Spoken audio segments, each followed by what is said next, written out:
देता हूँ गॉस के ऊपर।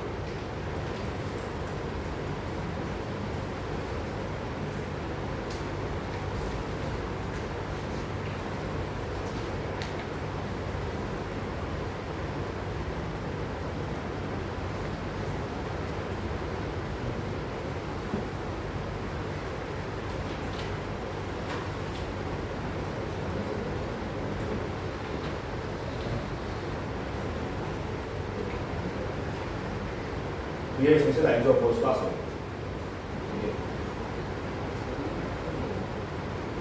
अभी गॉस का सिग्निफिकेंस क्या है?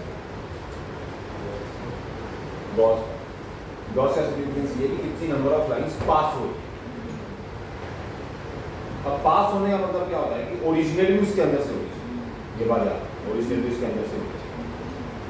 अब मुझे बताओ यहाँ पे आंसर क्या बनना चाहिए? ऐसे लिखूं अगर सुनो,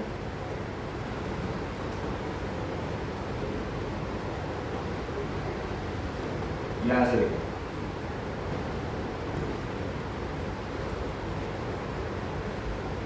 चलो ए या बी ऑप्शन क्या लिखो?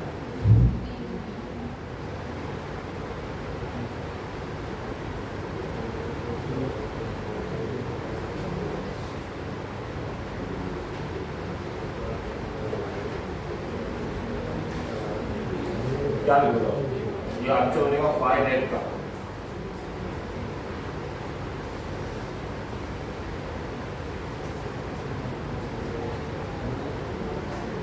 बोलो ए या बी? गॉस में एडिंग ऐसे करो।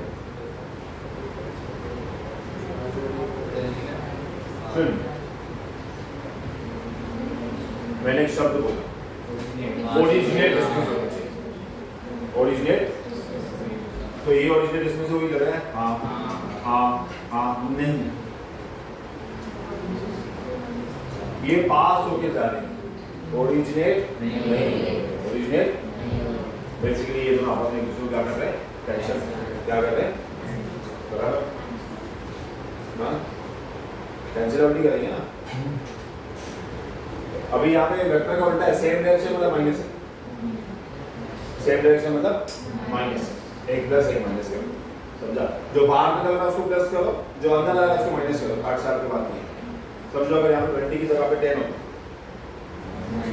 यहाँ माइनस 10 यहाँ क्या था? अब समझो एक स्फीयर लेता हूँ,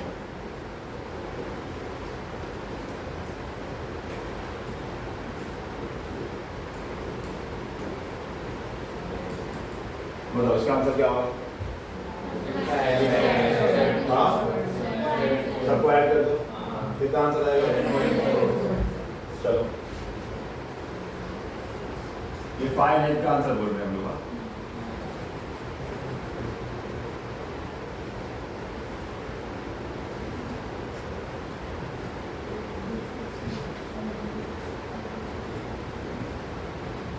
बताओ इसका आंसर क्या होगा? क्यों यहाँ पे? क्यों यहाँ पे? बताओ इसका आंसर क्या होगा? 0 की 8,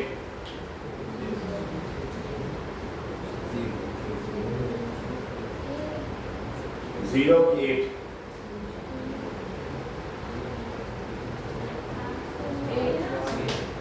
0 की 8, 0 वाले आता हूँ, 8 वाले आता हूँ, 0। फर्स्ट रीजन क्यों? ओरिजिनेट। देखो ये केस और ये केस में क्या फर्क है? ये खाली मैंने यहाँ एरो नहीं दिया, ऐसे ही जानबूझ, समझे? हाँ, ओरिजिनेट करना जरूरी है। ये सुपर पोजिशन ऑफ गॉस है बेसिकली, तो लोग पढ़ते सुपर पोजिशन। ठीक है, अभी ध्यान दो। अभी से finding electric field due to a spherical shell. Spherical shell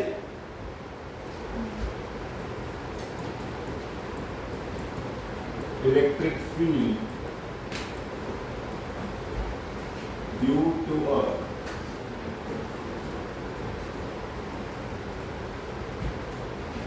spherical shell and electric field outside the sphere.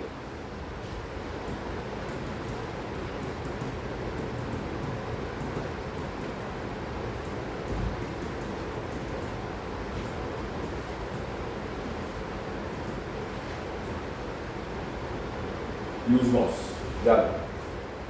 Spherical shell, ये हो गया आपका स्फेरिकल शेल, मतलब हॉलो होता है। स्फेरिकल शेल में क्या हुआ? हॉलो। शेल बोला तो हॉलो।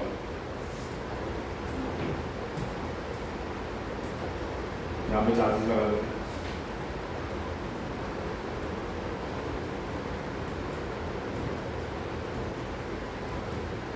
करेक्ट? हाँ करेक्ट। अब क्या करें? एक सरफेस बना दो। कौन सा सरफेस बनाते हैं लोग?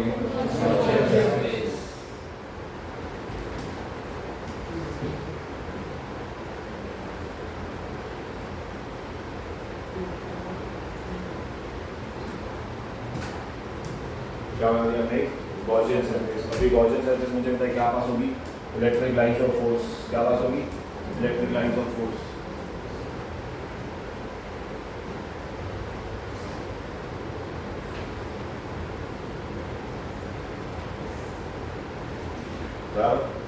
क्या बात होगी?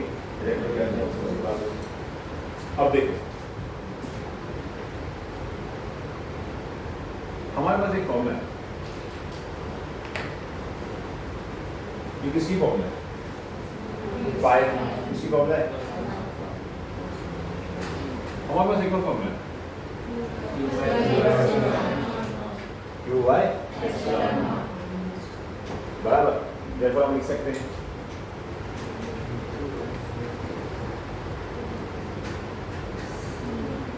अगर हमको इलेक्ट्रिक फील्ड फाइंड करनी हो तो Q by epsilon not into ds करो।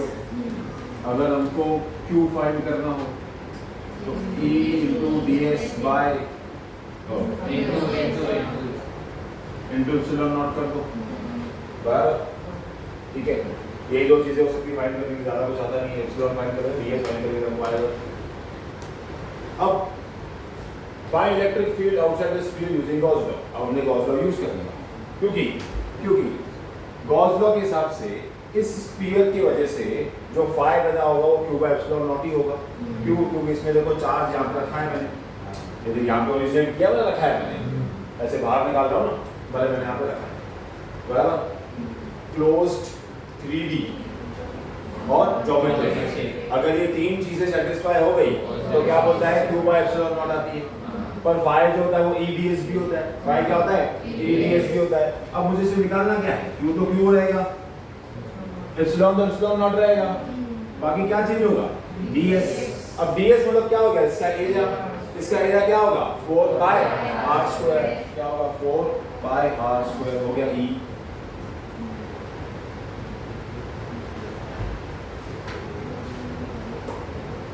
समझे? हो गया E। समझे? चलो सेम चीज इसका सेकेंड सेंटेंस ध्यान से पढ़ना। This is electric field outside the sphere, मतलब ये गोला है, इसके आजू बाजू कितनी इलेक्ट्रिक फील्ड रहेगी? Q by epsilon not 4 by r square, या ये रहेगी, या तो फाई बाय ds रहेगी, या तो Q बाय एप्सिलॉन नॉट रहेगी इंटू ds रहेगी, इंटू ds रहेगी। आई बात समझ में? मुझे निकालना है E inside the sphere। और E की फॉर्मूला है Q ds एप्सिलॉन नॉट बराबर। Q ds एप्सिलॉन नॉट, यहां पे ऐसे बोलेंगे E ds की फॉर्मूला है, E की फॉर्मूला है फाई बाय ds, ऐसा बोलेंगे यहां से फाई क्या है यहाँ पे? फ्लक्स। फ्लक्स मतलब क्या? Number of lines passing through the particular area. Centre से कोई नंबर ऑफ लाइन पास हो रहा है क्या? नहीं, सेंटर से ओरिजिनेट हो रहा है। सेंटर से क्या हो रहा है? पास हो रहा है क्या? क्या हो रहा है? तो सेंटर ऑफ फ्लक्स कितना होगा? 0। तो E कितना होगा? 0। E inside the sphere is 0. E inside the sphere is 0. ये मैंने पढ़ाया था, बताया जरूर होगा, बताया जरूर। E inside the sphere is 0। आई बात समझ? आई बात समझ? अगर इसी की जगह पे क्यूब होता, इसी की जगह पे क्यूब होता, तो तब E का आंसर क्या था? E का आंसर क्या था? इसी की जगह पे क्यूब होता और एरिया आउटसाइड, E आउटसाइड का क्यूब निकालना है, E आउटसाइड का क्यूब निकालना है, E आउटसाइड का क्यूब निकालना है, E आउटसाइड का क्यूब,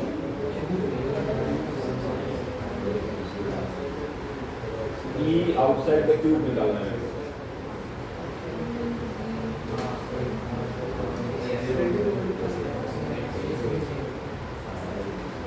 E आउटसाइड का क्यूब निकालना है।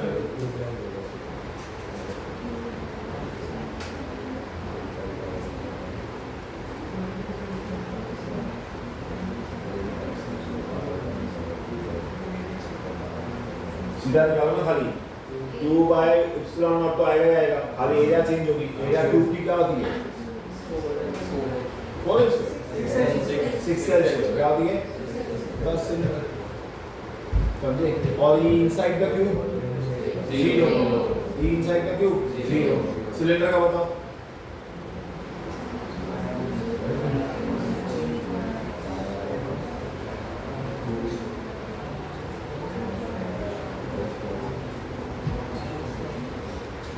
याद करना, सिलेंडर हमने किया है, ये डेरिवेशन तुम्हारे टेक्स्ट बुक की, याद से करना, कुछ अलग चीज भी आएगी उसमें।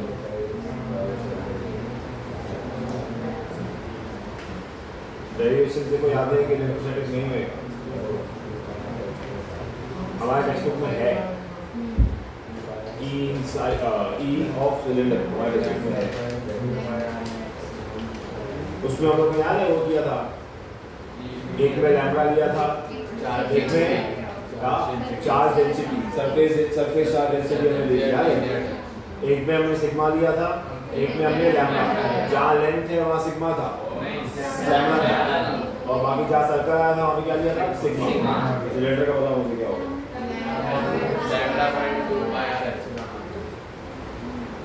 Lambda by 2 pi r epsilon not, 2 pi r epsilon not बराबर लैम्ब्डा बाय 2 पाई r। लिखो lambda by 2 pi r epsilon not, एक बार लिखो।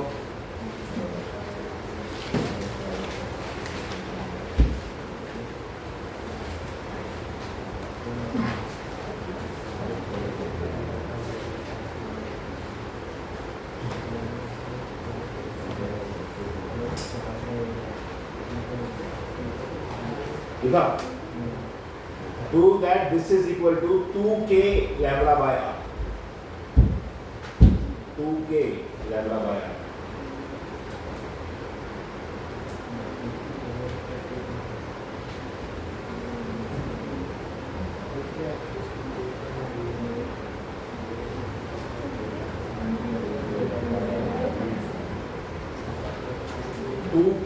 lambda by r।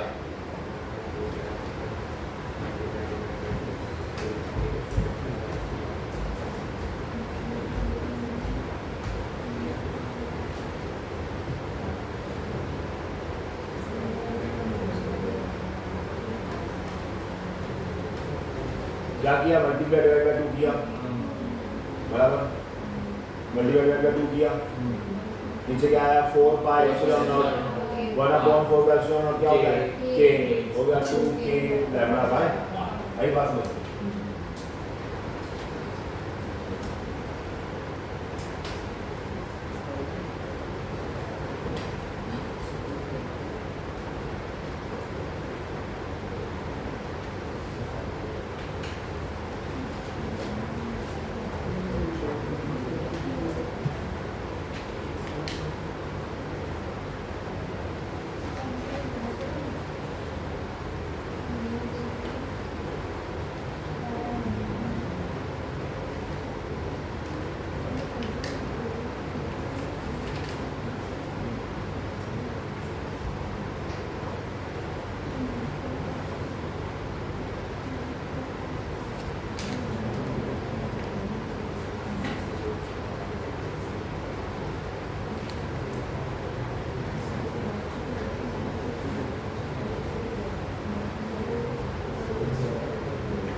ये एक बार देख लो, ये सिलेंडर का ये पहले सिलेंडर का जो तुमने अपनी फॉर्मूला वाला तुम्हारा भाई आंसर ये आया देखो। अब ये देख लो,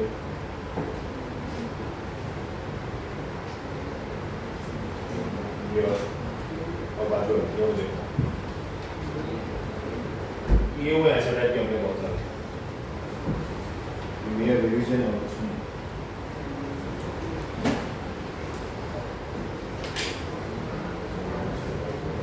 और ये फॉर्मूला सबको याद नहीं है कि हम आगे बढ़ नहीं पाएंगे।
देखिए ऐसा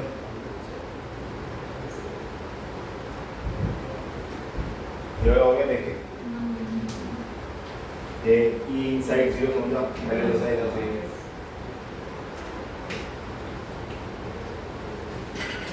ये इसका question E due to infinitely long cylinder, याद है हमने इनफाइनाइट को फिर ऐसा इन्फिनिटी टू माइनस इन्फिनिटी किया था, फिर बीच में 0 से इन्फिनिटी किया था, मल्टीप्लाई बाय 2 किया था, याद है? डेरिवेशन कराइए यार। हाँ डेरिवेशन कराइए, नहीं आने तो कुछ नहीं कर सकते, फॉर्मूला याद नहीं करेंगे। ये वो डेरिवेशन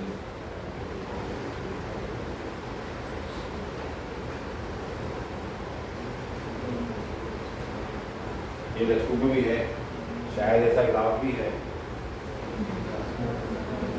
हाँ शायद है, ऐसा मुझे श्योर नहीं है, वो ब्लॉक होना भी चाहिए। समझे?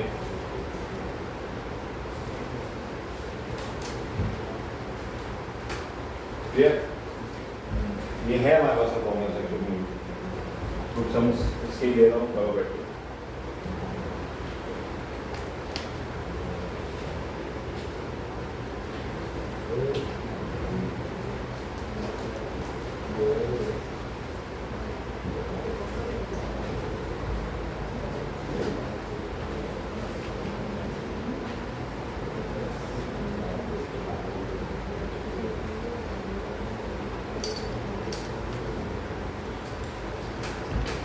ये दिख रहा है, देखो प्रीमियम।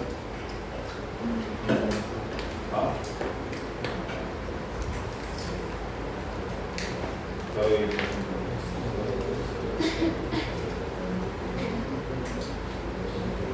पक्का दिख रहा है कि वो बड़ा कम ये 200 मीटर वाला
का आंसर आया? क्या आया पहले का आंसर? 0 बोला हाँ आया, फिर आंसर नहीं बोल रहे। सी क्या आया आंसर? 0 कितने लोग को आया? सी बाकी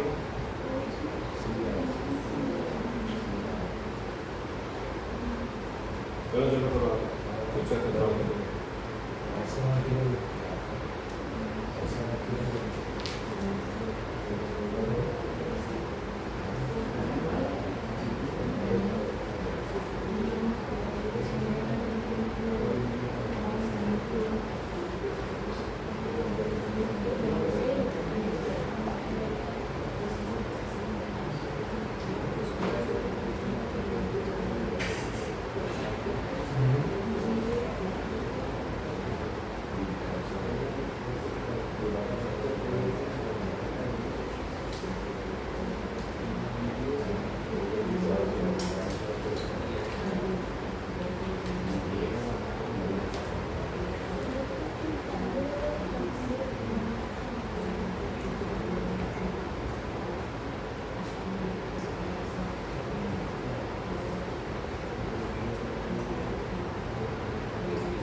दूसरे का आंसर आया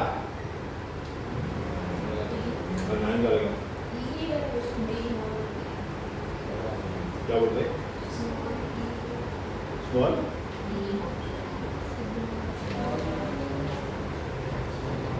वो चार्ज है ना D1 इलेक्ट्रॉन चार्ज है ना वो, तो क्यों पकड़ लो।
चलो पहले फर्स्ट वाला डिस्कस करते हैं।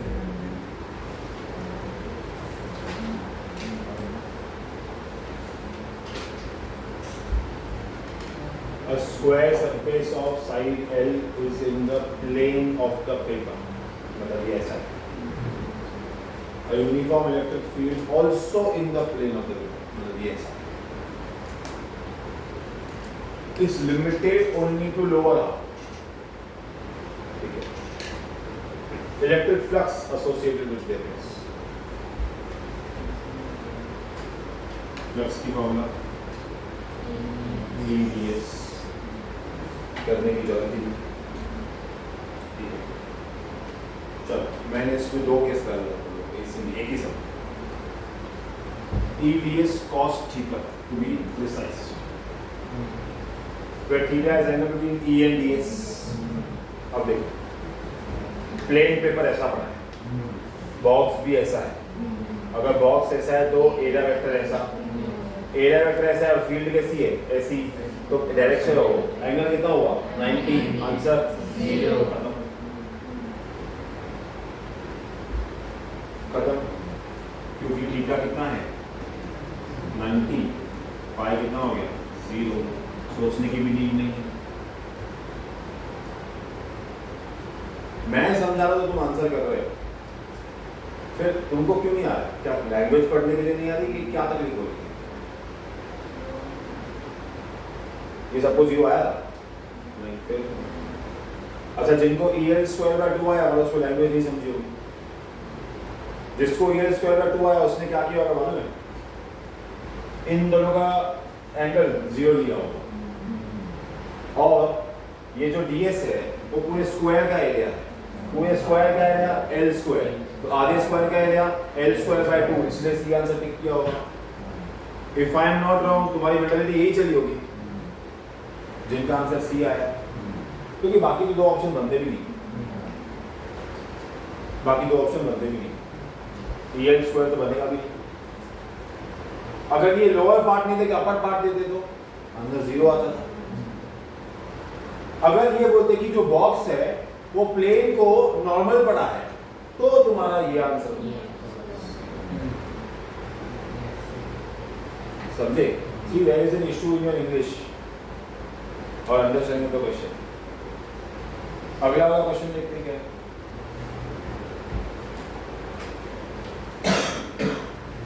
वो बोल रहा है दो large size charged plates have a charge density of +n-।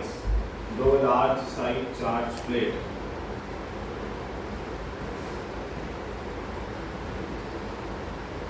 have a charge density plus sigma and minus sigma. The resultant force on the proton located in the midway, एक charge यहाँ पे है, एक चार्ज यहाँ पे है, minus और plus, इनके बीच में प्रोटॉन है, प्रोटॉन पॉजिटिवली चार्ज होता है, प्रोटॉन पॉजिटिवली चार्ज। अगर इसका सिग्मा पॉजिटिव है तो ये वाले चार्ज पॉजिटिव रहेंगे, इसका सिग्मा नेगेटिव है तो ये वाले चार्ज नेगेटिव रहेंगे। मतलब ये इसको यहाँ पुश कर रहा होगा, ये इसको यहाँ पुश कर रहा होगा, ये बराबर किया मैंने?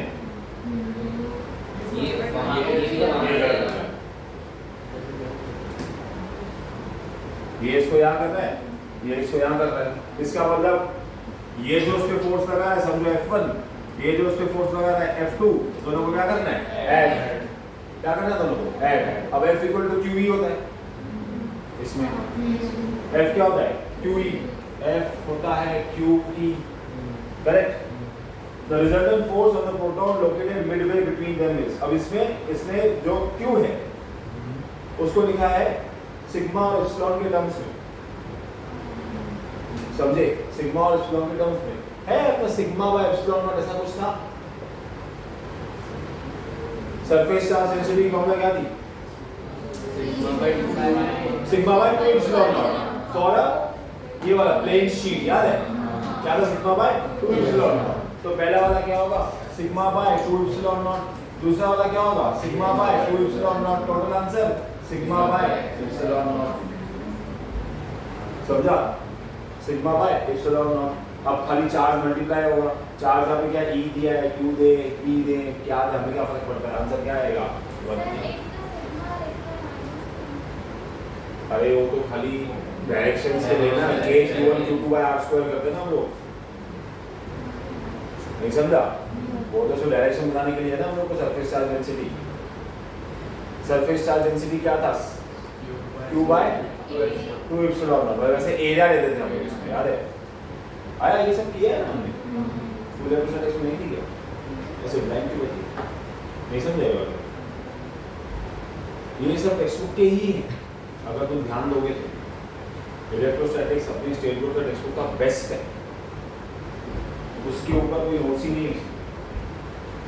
अगर वो डिटेल में लाइन बाय लाइन और तुमको स्टार्टिंग से बोल रहा हूँ, जो मेन सेंटेंस है ब्लू में और उसका आंसर तुम्हें याद होना चाहिए। मैंने इंडेक्स में लिखने भी बोला था, कितना लोगों ने देखा है ऐसा? सिर्फ एक जन में, 2 जन में, बस। ये सिंसियरिटी नहीं होगा, नहीं होगा, मतलब नहीं होगा। ये तो तुमको स्कूल फीडिंग की आदत पड़ जाएगी। हर लेक्चर में आगे रिवाइज करवाओ, फिर आप वापस याद दिलवाओ, फिर हाँ ऐसा कुछ करना था, फिर वापस समझ बताओ। इसमें टाइम वेस्टेज तुम्हारा ही। मेरे को आपने सीधा रिव्यू भी लगानी चाहिए थी, समझे? पर मैं अपने टॉपिक से तो टाइम तुम्हारा वेस्ट है, मेरा वेस्ट नहीं है।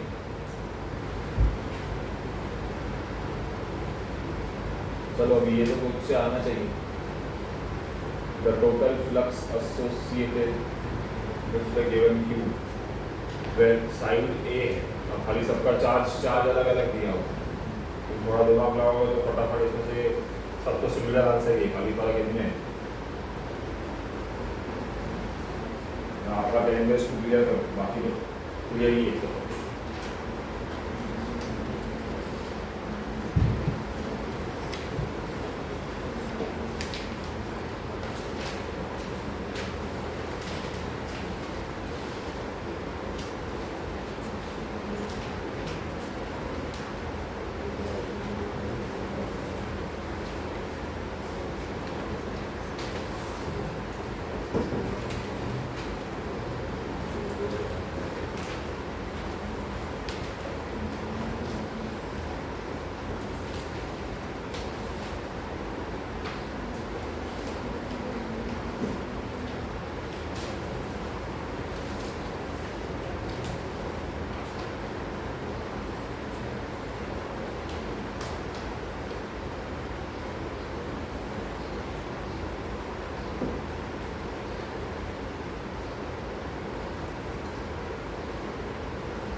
मेरा 162 नहीं आ रहा है।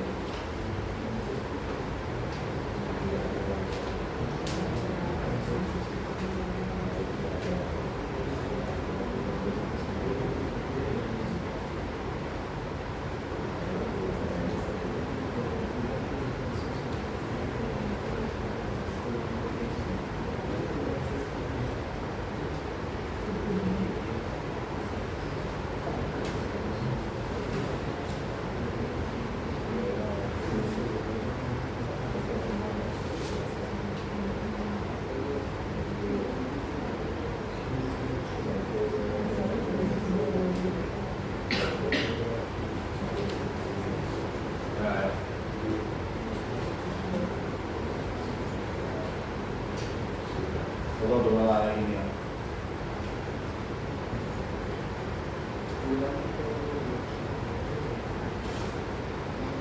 माइक्रो कूलम में आंसर कूलम में माइनस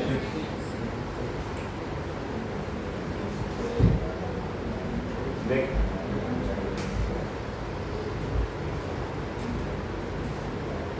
क्वेश्चन समझ। ये क्वेश्चन हमने क्लास में किया है डिफरेंट वे।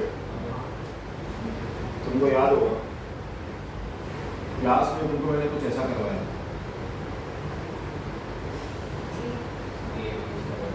बोला था इस कॉर्नर का मुझे निकाल के दिखाओ फ्लक्स, याद है? तुमको मैंने बताया था कि इसके ऊपर एक, फिर साइड में एक, फिर साइड में एक, फिर और पीछे तो क्यू बाय 8 आया था, याद है? क्यू बाय 8 आया था, याद है? नहीं,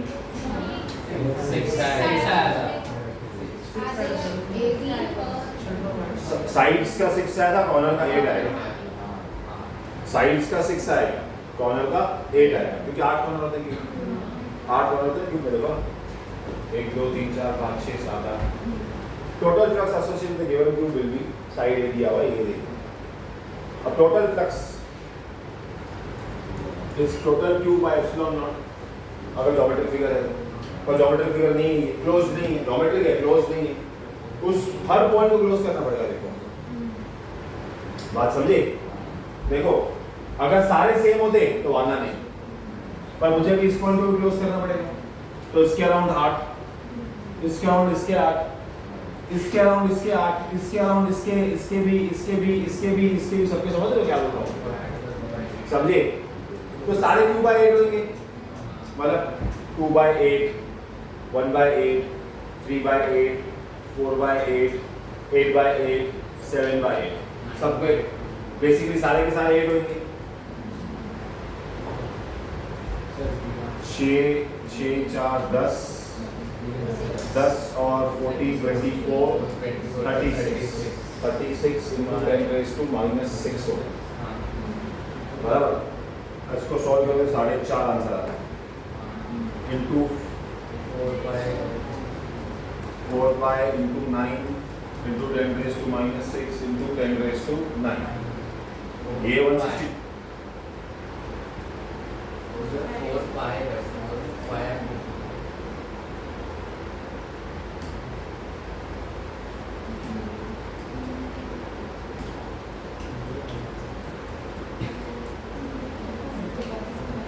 ये मल्टीप्लाई करोगे तो 162 आ गया, -6 और 9 3। देखो क्लासरूम में सब किया हुआ है, खाली अभी इसका फर्दर एप्लीकेशन नहीं है, तो डिटेल में नहीं जा सकते ना, टाइम कंस्ट्रेंट ना हमारे पास। समझ में आया क्या बोल रहा हूँ? किसी का आया था ये आंसर? आया था? अच्छा, आई अंडरस्टूड। ये तो यहाँ पे मैच हो गया, थोड़े भी आंसर यहाँ होते तो अभी समझो लोग ऐसे कर देते थे। क्या कर सकते थे लोग? मैक्सिमम क्या कर सकते? इस सब में घुमा क्या सकते हो? कुछ नहीं घुमा सकते भाई, नंबर चेंज कर सकते, समझे? सिर्फ नंबर चेंज कर सकते, फालतूगिरी कर सकते हैं। Upper corners are 2 times of lower corners, समझे? Side corners are 1/3 times of right side corners. 2-3 को 0 कर देते, ये फालतूगिरी कर सकते हैं और कुछ नहीं कर सकते इस समय। या सिंगल देंगे, या खाली 2 कॉर्नर ही देंगे तो बाकी सब 0 हो गए, या खाली 4 कॉर्नर देंगे बाकी 4 0 हो गए, या 3 देंगे या 5 देंगे, जितने भी दिए रहे हमें क्या फर्क पड़ना है, बाय 80 करना है। और तुम याद करो तुमको 8 के 8 ऐड करने वाले 0 वाले क्यों नहीं समझे? तुम्हें 8 के 8 ऐड करने फिर 0 वाले क्यों नहीं समझो? अगर नीचे के सब 0 समझे तो 0 बाय 0 बाय 0 बाय 0 क्या होगा 0 और बाकी ऊपर क्या होगा 10 बाय 10 बाय तुम्हारा आंसर कितना हुआ 40.25 नहीं टोटल 45 बाय 10 का पावर हाँ मतलब 2.8 10 बाय तुम हल कैलकुलेट करना है वो तुम्हारे में क्या में होगा समझे? ये तुमको उसका होता है इस सब से ज़्यादा ये कर सकते हमने क्लास में एक बार किया है कोई भी एक कॉर्नर 2/8 है तो कोई भी कॉर्नर 2/8 होगा ना क्यूब तो क्यूब है ना आगे करो पीछे करो कुछ भी करो समझे? चलो ये समझना चलो ना आगे